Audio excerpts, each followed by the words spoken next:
Welcome to the deep dive. Today we are stepping onto the mythic fairway of the Tee Legion TCG. But look, we aren't just grabbing the biggest club and swinging for the fences. Nope. We're putting on our thinking caps, maybe some arcane robes, because we're diving deep into the strategy, the really cerebral side of the Wizard Legion. Yeah, it's arguably one of the, well, trickiest legions to really get your head around, but maybe the most rewarding. Tee Legion, fundamentally, it's this amazing mix, isn't it? Golf, but reimagined as this tactical duel. You've got knights, dragons, powerful relics, all fighting over course position and, score. It's chaotic, yeah. Unpredictable. Brilliant, like you said. Exactly. So our mission today really is to cut through some of that complexity, give you, the listener, a bit of a shortcut. We want to unlock the strategic mind of the wizard. How do these masters of the arcane use their deep knowledge of relics to control the course? Manipulate yardage, manage the luck of the dice, and basically outthink their opponents before they even take a swing. Well, to really get the wizard, you need a bit of context first. The TCG has 6 main knight classes, right? Warrior, rogue, wizard, monk, ranger, bard. The wizard straight away carves out its niche in the mental game. Strategy, clarity, patience, control thing. That's their mantra. While a warrior knight might be laser focused on just cranking up their hit damage, their HD. Pure power. Pure power, yeah. The wizard is sitting back, calculating resource trades, managing the game's tempo, setting up these complex conditional traps, maybe 3 turns down the line. So we're talking about their core game plan, which sounds like it leans heavily on relics, using them to kind of rewrite the rules on the fly. Plus those surgical yardage or YDS conversions and using locks and unlocks to, basically mess with the opponent's flow? Precisely. It's not always about hitting hard, sometimes it's about making sure your opponent can't legally make the move they want to make. Control through geometry and timing. Sounds very wizardly. Exactly. And we're going to explore the 5 different types of relics they use to pull this off. Okay, let's ground ourselves first. The central figure, the knight. This is you, the player's avatar, right? Always there, in the team ground zone, your command center. But it comes with some pretty big strategic limits, doesn't it? It really does. The knight's main strength is their stamina, their game points, or GP. Think of it as the score or the life total for the whole match. But tactically, the knight's hands are kind of tied. They issue exactly 1 command per turn. Just one. 1 command. Wow. To a dragon. And that dragon can either strike, defend, or activate some special ability. That single command, that's your entire action economy for the turn. Resource management is absolutely critical because of that. That 1 command really puts a huge emphasis on which knight class you choose then. And the knight themselves, they're mostly just directing traffic. If the Lance zone where the active dragons are is full. Pretty much, yeah. If your Lance zone is packed, the knight is basically a very well-armored cheerleader. They only step up to strike themselves as an absolute last resort. Only if the Lance zone is completely empty. That's the rule. Which, again, reinforces that wizard identity, doesn't it? Their strength is planning, leadership, endurance, the GP, not raw striking power, the HD. Right. So let's dig into that identity more. We know mental game focus. But how does that look and feel when you're playing the deck? Why arcane blue specifically? Oh, it's very intentional. The main color is this deep, intellectual arcane blue. I think the code is #283593, accented with mystic silver, ethereal violet. These aren't colors of brute force. They scream intellect, calculation, hidden depths. Yeah. Like deep reserves of power, not impulsive action. So playing a wizard feels less like charging in and more like solving a puzzle. Exactly. A complex puzzle, under pressure, cold, calculated efficiency. That's the vibe. And the sigil they use, that rune staff, merged with a golf flag that seems to capture it perfectly. Magic and course mastery. It really does. Foresight, relic control, all in one symbol. And it sets them apart. Look at the warrior. Their strength is obvious, direct HD. The wizard. They work indirectly. They're not trying to overpower you necessarily. They're trying to manage the game's randomness. The dice rolls, the yardage conversions. They used relics to tweak the rules of the duel itself, shifting how the environment works. Okay, wait. If the game's about getting the opponent's GP down, why would a wizard deliberately not maximize their hit damage? Wouldn't a warrior just run them over? That's the classic trap for new players facing a wizard, or even playing as one. Wizards don't ignore HD. They use it, let's say, surgically, conditionally. They often prefer to win by making you waste resources, forcing errors. Think about it. Why spend your turn smashing against a dragon with massive Dragon Guard DG defense? Yeah, seems inefficient. Right, when you could instead use a relic to just subtly shift that dragon's YDS? Yeah. Maybe just by 10 yards. Yeah. But if that pushes it outside its legal slot range... Then it can't attack. Exactly. You've silenced it for a turn without even fighting it. That's wizard efficiency. They attack your resources, your GP, your positioning via YDS, not just your health bars. They're customizing the reality of the duel by altering the rules through relics. And that brings us right to the bedrock of the wizard's power. Relics. For this Legion, relics aren't just, optional extras. They are the spells, the incantations. They use them to shape the raw, often chaotic results of dragon strikes. They impose conditional control over that messy golf flow. This heavy reliance shapes how you even build a wizard deck. Right, and this is where the TCG design really gets clever, I think. The sources mention 5 specific relic subclasses, and each one has these really strict stat anchors, which sounds crucial because if any relic could just boost everything, GP, game points, HD, hit damage, DG, Dragon Guard, and YDS, yardage, the whole system would just fall apart, wouldn't it? Yeah. Instantly. Total chaos. The stat restrictions are what enforce the theme and keep things balanced. And we need to be clear, when we say anchor, we mean that stat is the main focus for that relic type. And the constraint is what it usually has to avoid boosting. Okay, got it. Let's break them down. First up, the most straightforward maybe, gear relics. The clubs, the equipment, what's their deal? Gear is all about the physical side. Precision, power output. They anchor heavily on YDS, distance, and HD, strike power. Makes sense, right? Better club, better hit. They might sometimes offer a tiny bit of DG, maybe for a control club, but that's really secondary. Wizards use gear relics mostly to fine-tune a dragon's YDS. Get it into that perfect spot on the course. Physical tuning tools. Okay, physical tuning. Now, the crucial constraint. What stat must gear relics absolutely avoid? They should not touch GP game points directly. That's like a fundamental rule in the TCG's design. A shiny new driver doesn't magically improve the knight's overall stamina or mental state for the whole game. It just affects the immediate strike. So, boosting GP with gear would just break the logic of the knight's endurance stat. Gear only messes with the immediate physical stuff, HD and YDS. That makes total sense. The tool impacts the action, not the player's overall condition. Okay, next, swing relics. If gear is the club, swing is how you use it, the form. Exactly. Swing relics are about performance modulation through consistency. Rhythm, discipline, the how of the swing. So they anchor primarily on DG, Dragon Guard, often paired with YDS. Good, consistent form naturally leads to better stability, better defense, more resilience. Okay, I see that connection. Stability equals defense. So DG is the anchor. Why not HD? Well, pure power spikes, big HD boosts, that's really gear's job. Swing relics avoid that. But here's an interesting twist. They can occasionally offer a small GP boost. Oh. Because discipline, focus, good rhythm, those things do authentically contribute to a knight's mental stamina over the course of a long duel. So it fits thematically, though it's rare. Wizards use swing relics mostly to shore up defense, correct a dragon's rhythm if maybe it got a bad roll. They stabilize the floor. Floor stabilizers, I like that. Okay, moving up in scale. Course relics. These sound like they affect the whole board, like field spells. That's exactly what they are. Course relics change the environment, affecting everyone, setting the stage. They anchor overwhelmingly on GP, tempo, score, and YDS positioning. Think about it. If a mystic fog suddenly descends, as you mentioned, it affects everyone's scoring pace, their GP. Or maybe arcane currents shift everyone's position, their YDS. So the constraint here would be the environment itself doesn't suddenly make your individual dragon hit harder. Precisely.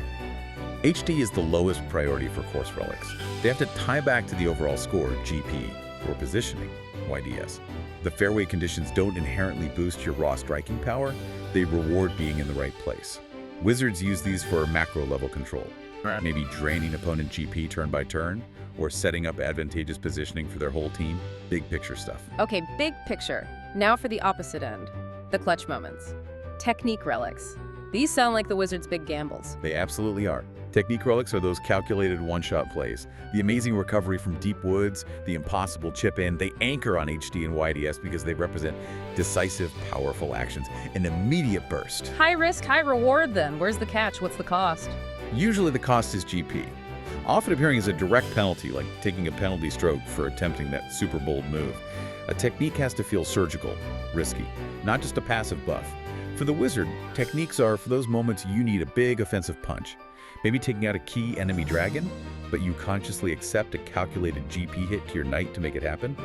It's how they use aggression. selectively, decisively. Makes sense. Calculated aggression. Finally, the unsung heroes. Caddy relics. Sounds like support. They're the guidance system, the variance managers. Caddies anchor heavily on DG and GP. Think resilience and composure. The caddy gives advice, keeps things steady, helps mitigate bad luck. YDS is secondary here, and HD is very rare. Why? Because your caddy doesn't make you physically stronger. They help you play smarter, stay composed under pressure. So the caddy is the safety net. Ensuring the Wizard's complex, relic-heavy engine doesn't just stall out because of one bad roll. They're the guardrails. Exactly, the guardrails. So you see, these 5 subclasses, gear, swing, course, technique, caddy, give the Wizard a specific tool for every conceivable situation. They aren't just blindly stacking stats. They're picking the precise relic subclass that fits the immediate tactical need.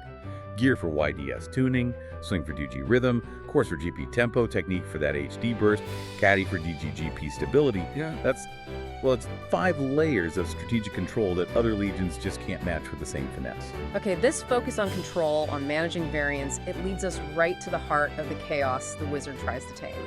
The shot shape roll. Every time a dragon strikes, you roll a single 6-sided die, a d6.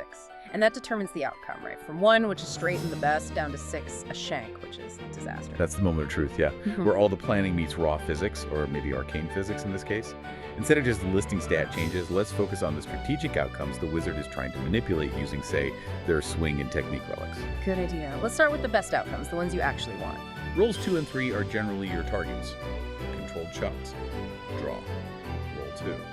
This is controlled power. You get a nice HD boost, plus a solid YDS game. It's aggressive, but it's reliable, safe. Ideal when the Wizard needs to apply some pressure but wants to maintain a decent defensive footing. Fade. Roll 3. This is controlled control. You get a huge DG boost, plus that reliable YDS game. This is often the Wizard's preferred defensive shape. It shores things up. Okay, I can immediately see how a Wizard would play with that. If they know the opponent has a big hitter coming up next turn, they might use a swing relic before their own strike, specifically to increase the odds of rolling a 3, forcing that fade. Not necessarily to hit harder, but purely to maximize their DG for the incoming attack. It's exactly. Using a relic to shape the aftermath of their own strike defensively. Brilliant. Now, let's look at the riskier ones, the overcurves. Rolls 4 and 5. Hook, roll 4. This is the big curve left. You get a massive YDS boost, like the maximum forward distance possible from the shape roll. But the cost is severe. A big hit to your DG, and you risk landing in a bunker hazard. Slice, roll 5. The curve right. This one's generally bad news. You lose significant YDS, you lose HD, and you take a DG penalty. Plus you risk the rough hazard.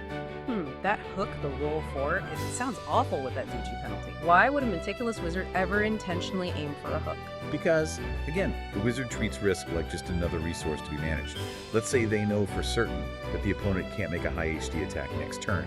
Maybe their main dragon is locked out by YDS, or they're stuck having to make a low-power recovery shot themselves. In that scenario, the Wizard might happily eat the DT penalty from the hook, just to get that enormous YDS gain. It's pure positional warfare. They might use a technique relic to force that hook, leapfrogging way down the fairway, setting up perfectly for their next turn, fully accepting they're defensively weak for one turn. They're playing the odds, using the dice roll as a lever for positioning. Wow. Treating the dice roll like a tool, not just luck. That manipulation of yardage. That feels like the real core of the Wizard's intellect. And it leads straight into yardage conversion and slot discipline. This is where the golf course geometry becomes a really sharp tactical weapon. It's absolutely essential. The Lance Zone, where your dragons sit, operates on 8 specific slots. They correspond to clubs, basically. Putter, P, wedges, irons, up to the driver, D1W. And crucially, each slot is defined by a strict YDS band. For example, maybe the 7-iron slot, the 7I, only holds dragons whose current YDS is between, say, 180 and 200 yards. Gotcha. So if my dragon's card says 195 YDS, it has to sit in that 7I slot. Precisely. Now remember, the Wizard's class identity specifically includes YDS conversion relics. They are masters at using these relics to maintain that slot discipline.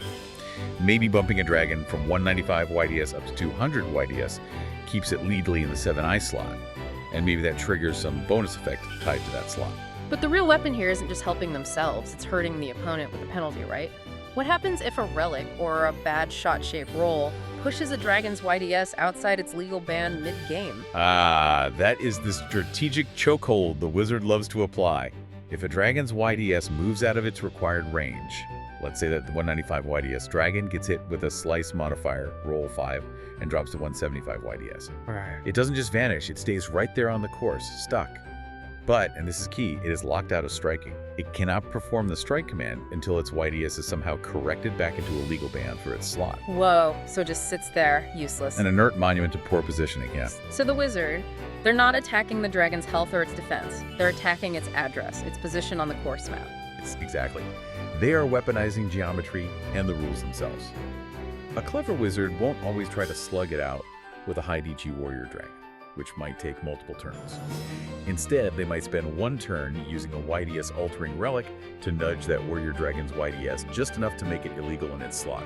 Boom, silenced. They haven't destroyed it, but they've taken it off the board functionally, which is often a much more efficient use of their precious single command per turn. That's indirect cerebral control. That's the wizard way. And this ability to manage chaos, to control the board state, extends crucially into hazard retrieval. Yeah. So let's face it, every strike in Tee Legion carries risk. You roll badly, your dragon ends up in the bunker, roll 4, the rough roll 5, or even worse, the water roll 6. Right, hazards are inevitable. Totally.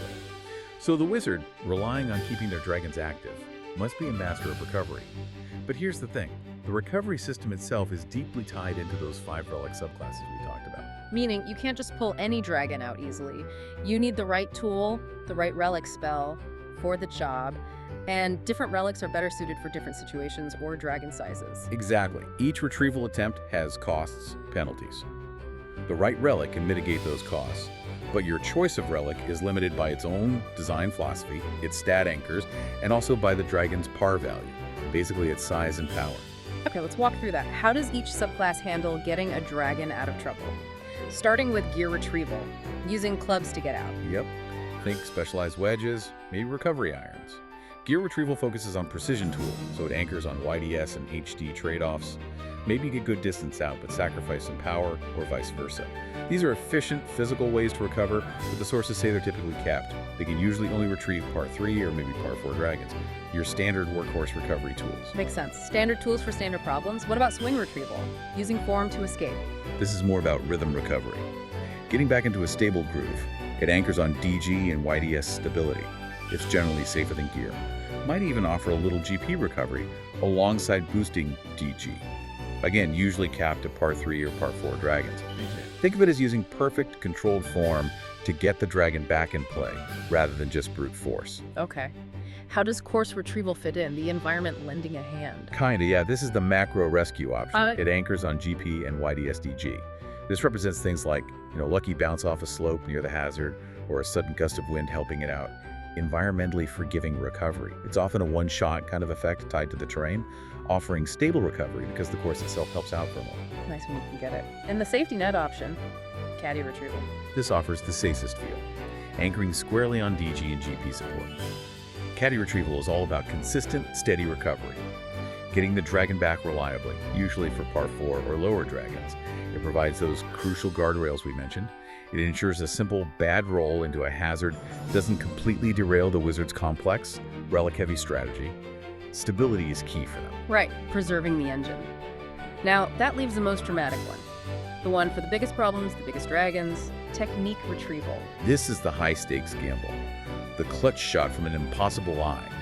Technique retrieval anchors heavily on HD and YDS. It requires a powerful, precise action.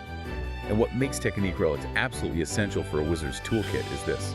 According to the sources, they are the only subclass powerful enough to have a shot at retrieving par 5 dragons. Only technique. Why? Par 5s are the big guns. Exactly. Your heaviest hitters, your main threats usually. Getting something that powerful that represents that much mass on the course out of, say, a water hazard, it requires an extraordinary effort. So why can't a caddy just calmly advise it out? Or gear just wedge it out? The sheer power and distance involved. A par 5 dragon represents a huge investment. Pulling it from a hazard needs a specialized, often physically intense maneuver that demands massive HD and YDS potential. Caddy guidance or standard gear just don't have the required stat ceiling for that kind of recovery attempt. It has to be a technique. But the risk is equally massive. What kind of risk are we talking? What happens if that high-stakes technique retrieval goes wrong? Like, really wrong? Catastrophically wrong. If the dragon fails the shot-shaped roll during that technique retrieval attempt, specifically rolling a 6, the rules are brutal. That dragon carries a severe risk of being sent out of bounds. OB. Permanently gone, irretrievable. Wow, so the wizard has to weigh that. Yeah. The chance to get their best dragon back versus the risk of losing it forever. That calculation perfectly defines the wizard's mindset. Controlled risk. They won't waste a technique trying to save a little par 3 dragon if a safer caddy or swing relic can do the job. That preserves their GP and DG stability. But when their game-winning par 5 powerhouse is stuck, that's when the wizard proves their mastery. They know exactly when to deploy that terrifying, high-stakes technique relic, accepting the gamble. They balance meticulous control with the necessity of calculated risk. Intelligent asset management, like you said before, and we really have to underline this one last time, that absolute finality of out-of-bounds OB. Absolutely critical. OB is the true graveyard, the one place cards cannot return from. It's the ultimate rule that even the most clever wizard cannot bend or break with a relic. No knight, no dragon, no relic, no matter how powerful or which faction it belongs to, can pull something back from OB. That hard limit keeps the whole hazard and retrieval system meaningful and tense. The wizard might customize the rules of play, but they can't escape permanent consequences. Okay, so we've really broken down the wizard's toolkit, the relic subclasses, the YDS tricks, managing the dice. Let's zoom out now. How does this cerebral, indirect strategy fit into the bigger picture? How does the wizard stack up against, say, the other main legions? Understanding their place helps understand how to play them and how to play against them. Exactly. Knowing the matchups is key. You need to see how their control style contrasts with the more direct approaches of others. Let's start with the obvious contrast. The warrior legion. Pure aggression, right? How does a wizard handle that? Warriors are all about high HD, direct combat, forcing GP trades. Their motto is basically smash through the fairway. They want big, clean hits to overwhelm you quickly. The wizard counters this not by meeting force with force, but by attacking the warrior's tempo and efficiency. Warriors often pump HD at the expense of DG, right? Usually, yeah. Glass cannon sometimes. So a smart wizard might use course relics to set up a slow, persistent GP drain effect. Suddenly, the warrior has to choose. Keep attacking aggressively, which now costs them even more GP indirectly, or defend, which wastes their high HD potential for a turn. Plus, remember the YDS lockout trick. Neutralizing the warrior's biggest dragon without having to tank its massive HD hit is often the wizard's go-to move. Got it. Don't fight the strong man, just trip him up. Okay, what about the sneaky ones? The rogue legion. Rogues are finesse, trickery. They love playing in and around hazard zones, using pierce damage, messing with yardage in unexpected ways. Often with tricky trap cards, they play the angles, find loopholes. The wizard, interestingly, is kind of uniquely positioned to counter the rogue. Why? Because the wizard aims to control the state of the hazards themselves. Ah, so if a rogue needs a dragon to be in a bunker to trigger some special ability? The wizard might use a course relic or a precise retrieval to pull it out of the bunker, maybe even with a caddy or swing relic, just to nullify the rogue's setup. The wizard controls the environment the rogue wants to exploit. Neat. Okay, final contrast. The monk legion. The immovable object. Monks are tough. High DG, resolve mechanics for sustain. They play the long game. Attrition. Slow but unbreakable is their brand. They want to frustrate you, absorb hits, and just outlast you. Honestly, this can be the hardest matchup for a wizard, because the monk's high DG makes direct HD attacks very inefficient, and monks usually have solid GP stability. So how does a wizard crack that nut if you can't punch through the DG wall? You don't try to punch through it, you go around it. If the monk's main dragon is relying on sky-high DG to be invincible, the wizard uses YDS conversion relics. Push that monk dragon out of its legal slot. Suddenly its amazing DG is irrelevant because it's silenced, can't strike. Use the rules against them again. Exactly. And the wizard can save those high-impact technique relics, the ones with big HD bursts, for very specific moments. Wait until the monk has perhaps just spent their resolve pool defending something else, then hit their key dragon when it's temporarily vulnerable. Again, it's not about breaking the wall, it's about finding the gap using geometry and timing. It really hammers home that the wizard is the ultimate synthesizer, maybe. They're not just about raw power like the warrior, or pure defense like the monk. They focus on preparation, on controlling the state of the game. Their mastery of relics lets them basically customize the rules of engagement against whatever opponent they're facing. Like running a custom rule set tailored to exploit the enemy's weakness. That's a great way to put it. They force the opponent to play on the wizard's terms, reacting to the course conditions and relic effects the wizard has put in place, rather than just reacting to the dragon standing opposite them. It's a constant game of anticipation, mitigation, and control. So the big takeaway for you listening, the lesson from the Wizard Legion, has to be that winning in Tee Legion. It's not just about having the highest stats. Absolutely not. The wizard proves winning is fundamentally about strategy, about anticipating the dice, that shot-shaped roll, understanding the odds, and critically, having the right tool, the correct relic subclass, ready for every single potential bad bounce, every hazard. They take the inherent chaos of the game and turn it into just another resource pool they can manage with precision. Hashtag tag outro. Wow, that was an incredibly detailed look into the very calculating mind of the Wizard Legion. We've seen how their power flows directly from mastering those 5 distinct relic subclasses, using the DGGP-focused ones, Caddy and Swing, for stability, for keeping the engine running smoothly, and then saving those HGYDS-focused tools, gear, and technique for surgical strikes and those nerve-wracking high-stakes recovery plays. It really is all about indirect control.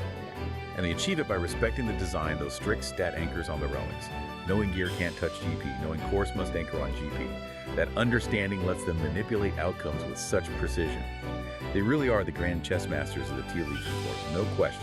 That level of constraint in the design is fascinating, though. It keeps things balanced, sure, but it also makes you wonder, what are the absolute limits? We know every standard relic follows those rules, those stat anchors, but what if? What if a master wizard really pushing the boundaries somehow created a forbidden mythic relic? One that managed to cleverly pack all 4 core stats, GP, HD, DG, and YDS onto one card without, technically breaking the fundamental rules. Oh, now that is the ultimate wizard puzzle, isn't it? A relic that gives you everyone power, distance, defense, and stamina all at once. It would be the ultimate game breaker, the universal powerhouse. But given how carefully balanced the game is through those constraints, such a card, if it could even exist, would have to come with an equally catastrophic cost. Yeah. Something fundamental. Like what? Well, maybe activating it requires the Wizard Knight to permanently sacrifice, say, half their maximum GP. Not just a temporary hit, but burning away their core stamina forever. Or maybe using this one perfect, all-powerful relic immediately sends every other dragon you control straight to out of bounds. Total board wipe for yourself. Whoa. A true power-at-any-cost artifact. A single shot to win the entire match, but risk absolute total ruin if it fails, or even if it succeeds, maybe. It would have to be something like that. The ultimate gamble. The kind of play only a true master of controlled chaos, a true wizard, would even dare to consider. The ultimate chaos, indeed. A beautiful and terrifying thought to leave you all with as you think about building your own arcane golf strategies. Thank you so much for joining us on the Deep Dive. Always a pleasure to explore the depths.